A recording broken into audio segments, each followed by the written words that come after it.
Okay, so your 11th chapter is about input, output and interfaces, right? So किस तरह से आपका input, output काम करता है, that is what you cover over here, ठीक है?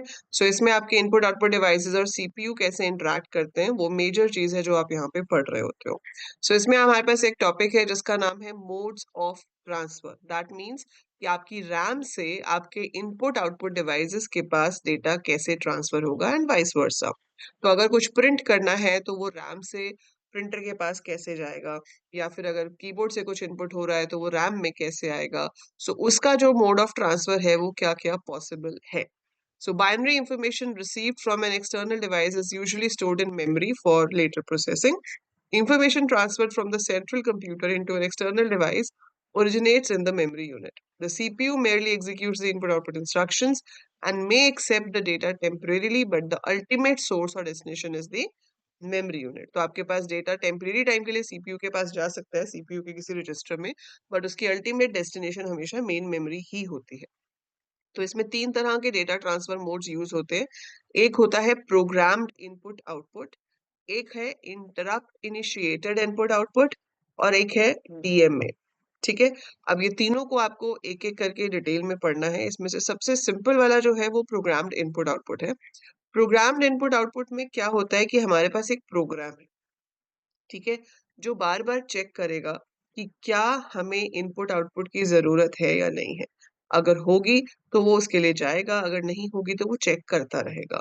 सो programmed input output operations are the result of IO instructions written in the computer program. Each data item transfer is initiated by an instruction in the program. Usually the transfer is to and from a CPU register and peripheral. तो इसमें आपका जो programme है CPU उसको execute कर रहा है. जब इंस्ट्रक्शन आएगी तो जो भी डेटा ट्रांसफर होगी वो वाया सीपीयू रजिस्टर्स ही होगी. तो अगर आपकी रैम से वो डेटा सीपीयू रजिस्टर में आया तो सीपीयू रजिस्टर से पेरिफेरल के पास, मतलब आपके आउटपुट डिवाइस के पास जाएगा. अगर इनपुट आ रहा है तो पहले कीबोर्ड से वो चीज आपके पास सीपीयू रजिस्टर में जाती है, फिर वहां से वो रैम में जाएगी. ठीक है, other instructions are needed to transfer the data to and from CPU and memory. तो फिर सीपीयू से मेमोरी के लिए अलग स्टेटमेंट्स होंगी जो कि डेटा ट्रांसफर करेंगी. सो हर चीज इंटरमीडिएटली सीपीयू रजिस्टर्स के थ्रू होके जाती है. Transferring data under program control requires constant monitoring of the peripheral by the CPU. Once the data transfer is initiated, the CPU is required to monitor the interface to see when a transfer can again be made. तो यहाँ पर CPU आपका busy है, उसको बार बार check करना पड़ता है कि कोई डेटा अवेलेबल है या नहीं, ताकि वो इंटरफेस के पास डेटा भेज सके या उससे ले सके. ठीक है, तो वो अभी हम यहाँ पर डिटेल में देखेंगे, पर उससे पहले आपके पास है कि दूसरा तरीका क्या है. दूसरा तरीका है इंटरप्ट. इंटरप्ट का मतलब है कि let CPU do its task. जो सीपीयू कर रहा है उसको वो काम करने दो. ठीक है, जब कभी इनपुट आउटपुट की जरूरत पड़ेगी तो सीपीयू के पास इंस्ट्रक्शन आएगी. So whenever we need to perform input output, the instruction will be given to the CPU. ठीक है, तो सीपीयू को इंस्ट्रक्शन दे दी जाएगी और फिर सीपीयू अपना जो काम कर रहा होगा उसको छोड़ के आएगा, इनपुट आउटपुट को सर्व करेगा और फिर वापस अपना काम रिज्यूम कर लेगा. इसे कहते हैं interrupt. So in the programmed input-output method, the CPU stays in a program loop until the input-output unit indicates that it's ready for data transfer. तो उसमें CPU को पूरा टाइम busy रहना पड़ रहा है. This is time-consuming process since it keeps the processor busy needlessly, है ना? It can be avoided by using an interrupt facility and special commands to inform the interface to issue an interrupt request signal. Interrupt signal देता है वो जब data available होता है device से. In the meantime CPU can proceed to execute another program. ठीक है, time बच गया ना. सो यहाँ पर एक तरीका ये होता है. तीसरा तरीका है DMA, direct memory access. Chip ही अलग है इसमें हमारे पास जो कि डेटा ट्रांसफर करती है. तो यहाँ सीपीयू रिस्पॉन्सिबल ही नहीं है डेटा ट्रांसफर के लिए. There is a separate chip in the processor जिसका काम ही यही है कि वो डेटा को मेमोरी यूनिट से इनपुट आउटपुट डिवाइस के पास ट्रांसफर करे. So in direct memory access, the interface transfers data into and out of the memory unit through memory bus.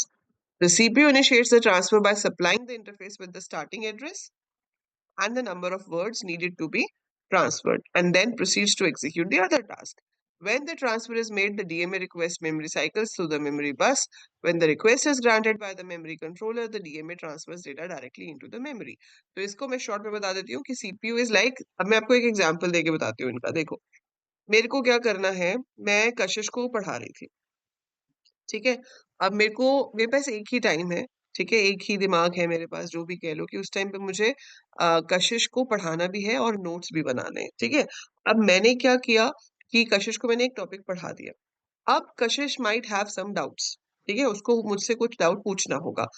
Programmed input output में क्या है कि मैं बार बार कशिश को देखती रहूंगी, उससे पूछती रहूंगी, कोई डाउट तो नहीं है, कोई डाउट तो नहीं है, कोई डाउट तो नहीं है, ठीक है। अब जब कशिश बोलेगी हाँ, तो फिर मैं उसका डाउट सॉल्व करूंगी। बट मीनवाइल कशिश मुझसे कोई डाउट नहीं पूछ रही है, जब तक वो अपना कुछ कर रही है, तब तक मैं कुछ और नहीं कर सकती, क्योंकि मुझे बार बार उसी को मॉनिटर करना है कि उसको कोई डाउट तो नहीं है ना। सो that is programmed input output. I am wasting my time, I am just waiting for her कि वो मुझसे कभी डाउट पूछेगी, और मुझे पक्का पता भी नहीं है कि पूछेगी या नहीं पूछेगी, but I am just waiting कि हाँ, जब वो पूछेगी तो मैं उसका डाउट सॉल्व करूंगी, fine. So that is your programmed input output. Your program is checking the input output device again and again कि डेटा आ गया, आएगा तो मैं काम करूंगा। दूसरा तरीका क्या है, इंटरप्ट, कि मैं अपने नोट्स बनाने लग जाऊं, मैं कोई भी काम जो कर रही हूँ वो करने लग जाऊं। जब कशिश को डाउट होगा तो वो मुझे मैसेज करेगी, वो मुझे बुलाएगी, ठीक है। उसने मुझे बुलाया, फिर मैं जो काम कर रही थी वो मैंने रोका, मैंने उसका डाउट सॉल्व किया, उसके बाद वापस आके मैं अपना वही काम रिज्यूम कर लूंगी, राइट। दैट इज इंटरप्ट, कि आप उसको इन्फॉर्म कर रहे हो कि मुझे जरूरत है, तो फिर हमने उसको सर्व कर दिया। तीसरा है डीएमए, कि भाई मैं कहती हूँ कि मैं तो सिर्फ पढ़ाती हूँ, मैं डाउट नहीं सॉल्व करूंगी, ठीक है। मैंने एक क्लास ली, फिर मैं अगली क्लास में चली गई, ठीक है। बट मैंने क्या किया, मैंने एक बंदा हायर कर लिया जो कि आपके सिर्फ डाउट सॉल्व करेगा, राइट। पढ़ा मैं रही हूँ, पूरा कुछ मैंने आपको एक्सप्लेन किया, सब कुछ मैंने बताया, ठीक है, वो हो गया। अब अगर आपको डाउट आया तो उसको सॉल्व मैं नहीं करूंगी, ठीक है। उसको सॉल्व, जो मैंने एक और एजुकेटर हायर किया है, that person is going to solve your doubts, fine. That is what is DMA. तो सीपीयू ने पूरा जॉब, पूरा प्रोग्राम एग्जीक्यूट किया, लेकिन जहां इनपुट आउटपुट की जरूरत आई प्रोग्राम को, तो हम प्रोग्राम एग्जीक्यूट कर रहे हैं, जब प्रोग्राम को इनपुट आउटपुट की जरूरत पड़ेगी, सीपीयू बीच में से हट जाएगा, उसने वो पूरा काम किसको दे दिया, डीएमए को, कि भाई इतने वर्ड्स इस मेमोरी से शुरू करके ट्रांसफर करने हैं ना। तो हमने यही कहा ना, वो बता देता है स्टार्टिंग एड्रेस क्या है, नंबर ऑफ वर्ड्स क्या है, तो यहां से शुरू करो, इतने वर्ड्स हैं जो तुम्हें ट्रांसफर करने हैं इस डिवाइस को। तो DMA will take control of the memory bus and it will perform the operation. अभी हम इस डीएमए को पूरा बहुत डिटेल में पढ़ेंगे, ठीक है जी। ये हो गया तीसरा केस, फाइन। चौथा केस है आईओपी। आईओपी बहुत कम सिस्टम्स में होता है, यूजुअली डीएमए होता है। आईओपी में क्या होता है कि आपके पास प्रोसेसर ही अलग है, तो जो हमारा प्रोग्राम एग्जीक्यूशन का प्रोसेसर है वो अलग है, और जो आपका इनपुट आउटपुट सिर्फ देखेगा उसके लिए प्रोसेसर ही अलग आ गया। जैसे आजकल आपने देखा होगा कि ग्राफिक कार्ड सिस्टम में अलग है। पहले क्या होता था कि आपके सीपीयू की ही रिस्पॉन्सिबिलिटी होती थी, हमारा जो सेंट्रल प्रोसेसिंग यूनिट है, it was responsible for managing the graphics also. पर अब ग्राफिक्स इतने ज्यादा रेजोल्यूशन के आ गए हैं, हमारी स्क्रीन में इतने ज्यादा ग्राफिक्स अच्छे हो गए हैं कि अगर वो सारा बर्डन सीपीयू पे डालेंगे तो फिर CPU would be all time busy. वो जो है उसके लिए ग्राफिक प्रोसेसर ही अलग आ जाता है, वो ग्राफिक्स को मैनेज करता है। वैसे ही आईओपी भी एक अलग प्रोसेसर हो जाता है, सीपीयू उसमें सिर्फ उसको बताता है कि ट्रांसफर कर लो, and then it is the responsibility of the input output processor. और फिर वो आईओपी ही फर्दर डीएमए को भी हैंडल करता है, अगर डीएमए भी है उसमें तो, ठीक है। सो ये तो हो गए different different modes of transfer जो पॉसिबल है। अब इसमें पहले आपको एक्सप्लेन किया हुआ है प्रोग्राम्ड इनपुट आउटपुट, तो अब हम एक एक करके इन तीनों को डिटेल में देखेंगे कि ये कैसे काम करते हैं, ठीक है। सो सबसे पहला था example of programmed input output. In the programmed input output method, the input output device does not have direct access to the memory. So आपका जो डिवाइस है वो रैम के साथ कहीं से भी कनेक्टेड नहीं है, सीपीयू रजिस्टर्स के थ्रू ही सारा डेटा होकर जाएगा। A transfer from an input-output device to memory requires the execution of several instructions by the CPU, including an input instruction to transfer the data from the device to the CPU. Similar way, जब write करेंगे तो CPU से write instruction जाएगी to the output device जिस पे हमारा data जाना है। इस चीज को आप समझ सकते हो इन स्टेप से। एक फ्लो चार्ट भी है इसमें नीचे, वो फ्लो चार्ट भी अभी हम देखेंगे। कि सबसे पहले आप डिवाइस का स्टेटस चेक करोगे, read the status register, check the status of the flag bit and branch to step 1 if not set or to step 3 if set। तो ये एक while loop है, ठीक है।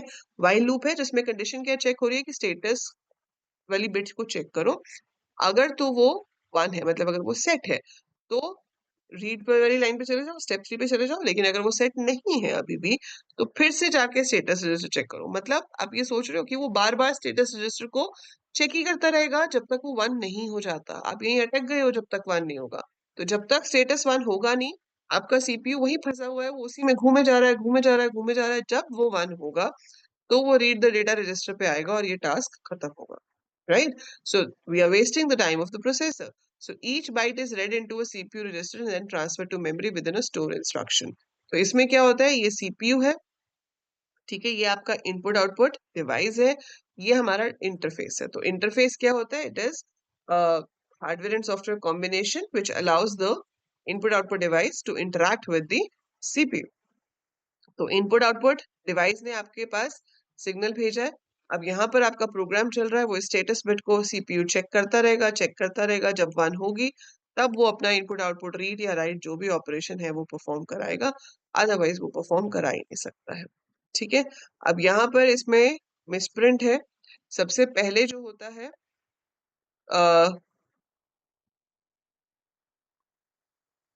ठीक है, ये वैसे होना चाहिए था यहाँ पर रीड स्टेटस रजिस्टर। ये डेटा रजिस्टर लिखा है, it should be read status register. पहले वो स्टेटस रजिस्टर को रीड करेगा, फिर फ्लैग बिट को चेक करेगा। अगर फ्लैग बिट 0 है तो फिर वापस ऊपर जाएगा, फिर से स्टेटस रजिस्टर को चेक करेगा, क्योंकि ये स्टेप्स इसी का ही फ्लो चार्ट है ना। तो इसमें पहले रीड द स्टेटस रजिस्टर है, बाद में रीड द डेटा रजिस्टर है। So read status register, check the flag bit. If it is 0, go up. So go up, go up, go up, go up होता रहेगा जब तक flag 0 है। जब flag 1 होगा, it will read the data register. अब यहाँ से आपका डेटा रजिस्टर में जो आया है वो रीड हो जाएगा, फिर वो मेमोरी में ट्रांसफर हो जाएगा। अगर ऑपरेशन कंप्लीट हो गया है तो yes we will continue with the next instruction, और अगर नहीं कंप्लीट हुआ है, मतलब और डेटा रीड करना है, तो फिर ऊपर जाएंगे, फिर स्टेटस रजिस्टर चेक होगा, फिर फ्लैग बिट चेक होगी, और ये चीज चलती रहेगी जब तक हमारा ऑपरेशन कंप्लीट नहीं हो जाता। तो अगर आपको प्रोग्राम्ड इनपुट आउटपुट पूछा जाता है एक्सप्लेन करने के लिए, तो आप पहले उसका कंसेप्ट बताओगे, फिर आप ये फ्लो चार्ट जरूर बनाओगे। ठीक है, so you have to write these steps along with the flow chart. ये फ्लो चार्ट सेल्फ एक्सप्लेनेटरी है, पता चल जाता है सब कुछ। डिपेंडिंग अपॉन द मार्क्स, कितने मार्क्स का क्वेश्चन है, यू विल write your theoretical content about it. So the programmed input-output method is particularly useful in small, low-speed computers or in systems that are dedicated to monitor a device continuously. The difference in information transfer rate between the CPU and the input-output device makes this type of transfer inefficient. क्योंकि आपके input output device होते हैं mechanical devices, CPU होता है हमारा electronic device which is much faster in comparison to the input output device.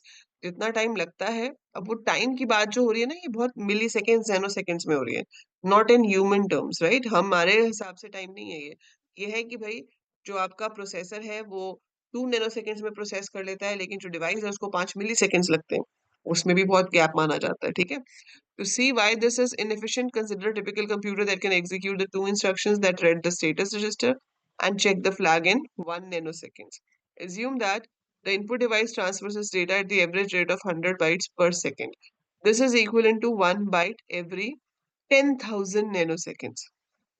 आप देखो, उसको 10,000 नैनो सेकेंड्स लग रहे हैं एक बाइट ट्रांसफर करने में, जबकि सीपीयू को सिर्फ 1 नैनो सेकेंड लगता है फ्लैग चेक करने के लिए।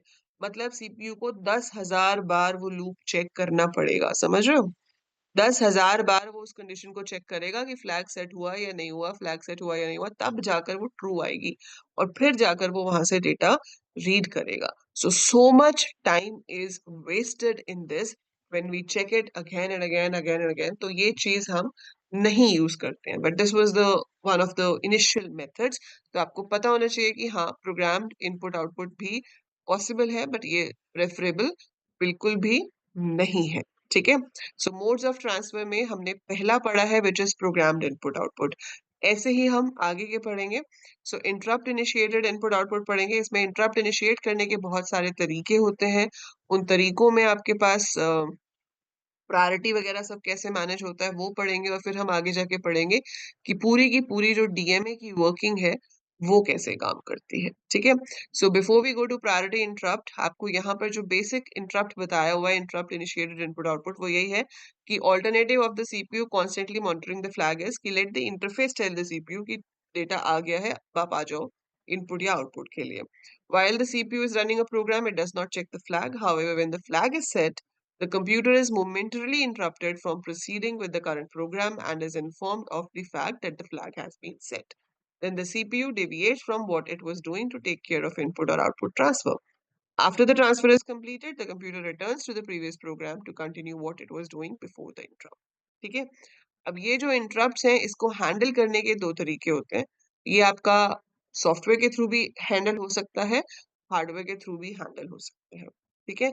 और इसमें इंटरप्ट भी जो है वो दो तरह का होता है, vectored interrupt and non vectored interrupt. So there are two methods for accomplishing this. One is vector interrupt, one is non-vectored. In a non-vectored interrupt, the branch address is assigned to a fixed location in memory. अब देखो vector interrupt का मतलब क्या होता है कि आप जो एग्जीक्यूट कर रहे थे वो छोड़कर आपको कुछ और एग्जीक्यूट करने के लिए जाना है. और हम पढ़ चुके हैं कि अगली स्टेटमेंट एग्जीक्यूट कौन सी होगी उसका एड्रेस प्रोग्राम काउंटर में होता है. ठीक है.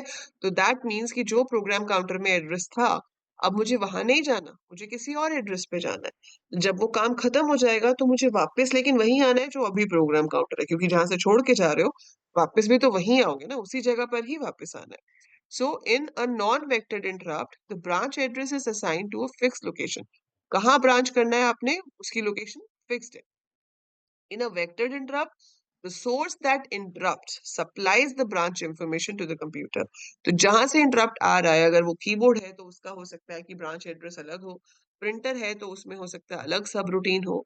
ठीक है. So this information is called the interrupt vector. तो अगर हमें हर बार एक फिक्स्ड एड्रेस पे ही जंप करना है तो वो नॉन वेक्टर्ड इंटरप्ट होता है. लेकिन अगर आपका जो एड्रेस है जिस पे आपको जंप करना है to serve the input output task और वो एड्रेस आपका डिवाइस आपको हर बार भेजेगा, तो उस तरह के इंटरप्ट को हम वेक्टर्ड इंटरप्ट कहते हैं. ठीक है. सो ये चीज हो गई आपके पास. बाकी सॉफ्टवेयर कंसिडरेशंस के थ्रू भी इंटरप्ट्स हैंडल हो सकते हैं और प्रायोरिटीज भी चेक हो सकती है कि किसकी प्रायोरिटी ज्यादा है, किसको पहले सर्व करना है. क्योंकि अगर एक टाइम पे एक से ज्यादा पेरिफेरल डिवाइस इंटरप्ट करेंगे तो we can serve only one. तो हम किसको सर्व करेंगे वो डिपेंड करेगा उसकी प्रायोरिटी के ऊपर, और उसके लिए हमारे पास स्पेशल तरीके हैं जो हम अभी पढ़ेंगे. ठीक है. बट उससे पहले आप इसको अच्छे से देखेंगे, पढ़ेंगे, समझेंगे, और कोई भी डाउट होगा तो you will find it out कि हाँ ये टर्म ये वर्ड समझ में नहीं आया and you can ask me that. ठीक है जी. So that is about your modes of transfer में programmed input output and the introduction to interrupt input output.